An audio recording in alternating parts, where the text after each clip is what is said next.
My name is Mike Friton, and I've been working with athletic footwear for the past 35 years. My first experience was modifying my own training shoes. Later, I began working with Bill Bowerman to help other athletes. This is where I was introduced to the last, or form, that the shoe is built around. We work with doctors to customize shoes to meet the needs of the athletes. It's difficult to find good information about the last, so we often learn through trial and error. I also searched through medical libraries and studied orthopedic shoemaking. With this video, I'm hoping to present my thoughts about the last so that better solutions in footwear design can be found. The shape of the last is quite different from the shape of the foot. The shape has evolved from manufacturing methods, fashion, and concepts of fit. These can change the gait of the wearer and can compromise health. If we look at each of the features of the last and describe its function and effect on the natural gait, a deeper understanding can be developed. With this new understanding, new directions can be explored to improve fit and function. Beginning at the toe, we can see that the shape is more symmetrical and longer than the measurement of the foot. The extra length is to accommodate the foot when transitioning from a flat stance up onto the ball of the foot. During this transition, the relative length of the bottom of the foot increases in relation to the footbed.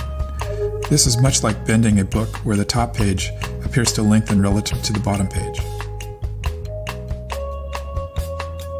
Because the midsole and outsole will not stretch, extra length must be added to the shoe. Having this extra material beyond the length of the foot can influence the toe-off portion of the gait. The toe area of the last has a more symmetrical shape than the foot, primarily for aesthetic reasons. This draws the large toe towards the center of the shoe. During the natural barefoot gait, the toes spread when the foot is on the ground to provide more stability.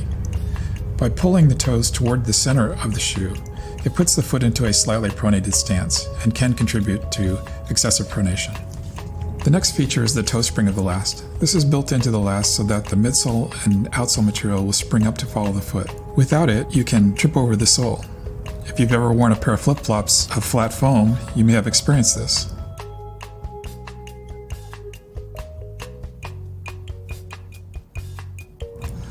The midsole should have enough flexibility to flatten out when weighted, or it can cause long-term effects with the toes and metatarsals.